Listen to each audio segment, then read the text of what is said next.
Hello, good morning, my dear students. How are you? I hope that you all are fine. Okay, students, today we will read out the poem, O Captain, My Captain. This poem is written by Walt Whitman. Captain यहाँ पे Abraham Lincoln को बोला गया है, जो president था America का. Ship को जो चलाता है उसको कैप्टन बोलते हैं. तो यहाँ पे भी क्या है, अब्राहम लिंकन जो है वो प्रेसिडेंट था जो अपने देश को चला रहा था. ठीक है, तो यहाँ पे उस जो कहानी में सारी कहानी जो थी वो सारी पोइम के ज़रिए बनाई गई है, उसको हम रीड करते हैं. उससे पहले हम पोइट के बारे में पढ़ेंगे. About the poet Walt Whitman. He was born in 1819 and death हो गई थी उसकी 1892 में. He is the one of the most significant American writer of 19th century and many traces considered his nation's greatest poet. American writer था 19th century का, बहुत ही बढ़िया बढ़िया इसने पोइम्स लिखी थी. He was born in the village of West Hills on the Long Island, New York में इसका बर्थ हुआ था. He was the second of 8 children, मतलब उसके 8 भाई बहन थे, उनमें से सेकेंड नंबर पे वो था. Whiteman's father was of English descent and his mother was Dutch. उसके जो फादर थे वो इंग्लिश मैन थे, मतलब इंग्लैंड वाले, एंड मदर डच थी. By the early 1850s he was writing for newspaper but his focus had turned to poetry. Starting वाली years में 1850s में वो न्यूज़पेपर के लिए लिखता था, बट उसके बाद धीरे धीरे उसका जो ध्यान था, फोकस था, वो पोइट्री की तरह, कवित्री उनकी तरह मतलब चला गया था.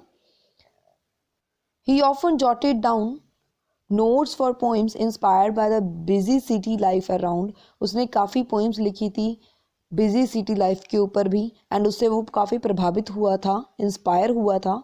Walt Whitman composed the poem O Captain My Captain after Abraham Lincoln's assassination in 1865. assassination का मतलब होता है murder.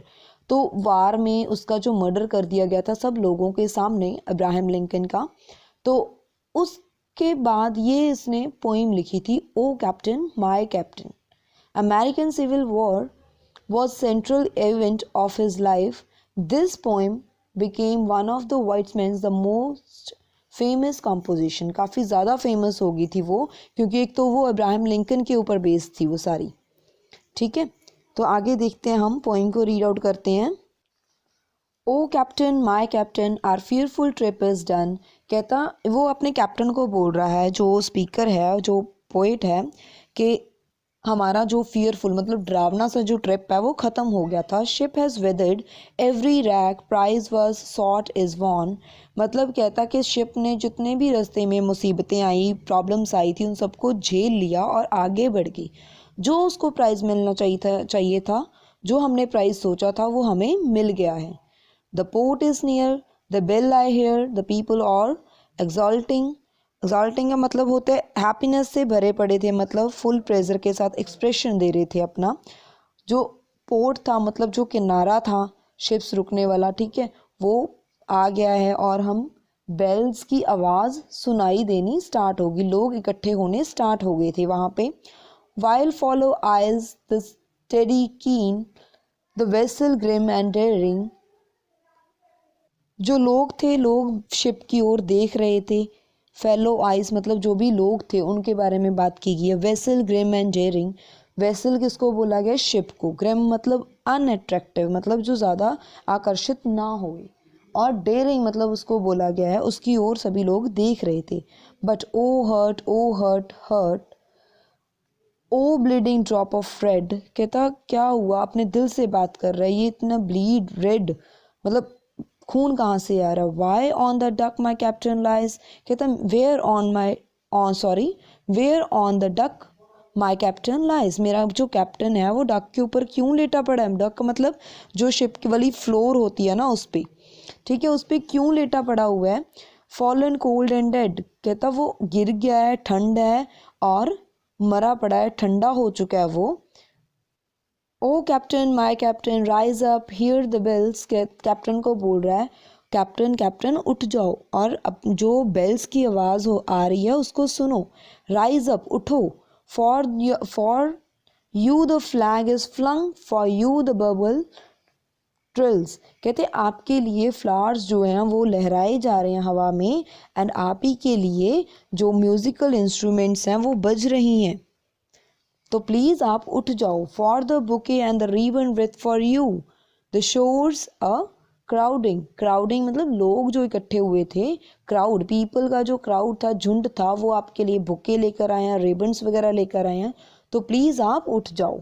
For you they call the swaying mass, their eager faces turning, here captain dear father, कहता कि लोग जो हैं वो इतना मास, स्वेइंग मास मतलब बहुत ज़्यादा इकट्ठ लोगों का, वो आपके लिए ईगरली आपको फेस को देखने के लिए पूरे उत्साहित हो रहे हैं, आप प्लीज़ उठ जाओ। वो फादर बोल रहा है उसको, कैप्टन को, फादर ऑफ नेशन, मतलब जो अब्राहम लिंकन के बारे में ये बात की गई है कि वो देश का फादर था। His arms beneath your head, कहते उसकी जो आर्म्स थी वो मेरे हेड के नीचे हैं। It is some dream that on deck you have fallen cold and dead, कहता है काश ये एक ड्रीम हो कि आप नीचे पड़े हुए हो एंड गिर गए हो, ठंड है और आप मर गए हो। लास्ट स्टेंजा है इसका, my captain does not answer his lips are pale and still, मेरा जो कैप्टन है वो आंसर नहीं कर रहा किसी भी बात का, और जो उसके लिप्स हैं वो पेल, पेल मतलब येलो कलर के हो चुके हैं, एंड स्टिल मतलब वो नहीं बोल रहे, स्टिल मतलब रुके पड़े हैं, खड़े हुए हैं, मतलब आवाज़ कोई मतलब कुछ भी नहीं बोल रहे वो। My father does not feel my arm, मेरे फादर को जो मेरी आर्म है उनके हेड के नीचे रखी है वो भी फील नहीं हो रही। He has no pulse nor will, ना ही उसकी जो पल्स है वो चल रही है, ना ही उसमें विल पार है इतनी कि वो खड़ा हो जाए। The ship is anchored safe and sound, it's voyage closed end done, कहते जो शिप है वो सेफली यहाँ पे लैंड हो गई थी, वॉयज जो थी मतलब उसकी जो जर्नी थी वो ख़त्म हो चुकी थी। From the fearful trip the victor ship come in with object won, ऐसा था कि जो ट्रिप थी वो खतरनाक थी, डरावनी ट्रिप थी, विक्टर जो था शिप जीत चुकी थी, कम इन द ऑब्जेक्ट वन, ऐसा लग रहा था कि हम जीत चुके हैं, जीत के एक ऑब्जेक्ट की तरह वापस आ गए हैं। Come in with object won, won मतलब सेकेंड फॉर्म यूज़ की गई है विन की। Exult O shore and ring O bells, इतनी बेल्स हो रही थी, शोर हो रहा था, but I with a mournful tread, but मैं जो था मॉर्नफुल मतलब दुखी था उस टाइम पे, मुझे कोई वो बेल्स मतलब मज़े नहीं आ रहे थे उस चीज़ में जो बेल्स रिंग कर रही थी। Walk the deck my captain lies fallen cold and died, कहते मेरे जो कैप्टन था वो नीचे पड़ा हुआ था एंड वो मर चुका था अभी। ये जो पोइम है सारी अब्राहम लिंकन के ऊपर है, जो प्रेसिडेंट था अमेरिका का, तो वार के टाइम पे लोगों के सामने उसको मारा गया था। इन आपकी बुक में लिखा हुआ है इन 1865 में, 1865 में उसको मारा गया था सब लोगों के सामने। आई होप ये जो पोइम है आपको सबको क्लियर हो गई होगी। Thank you so much, enjoy your day.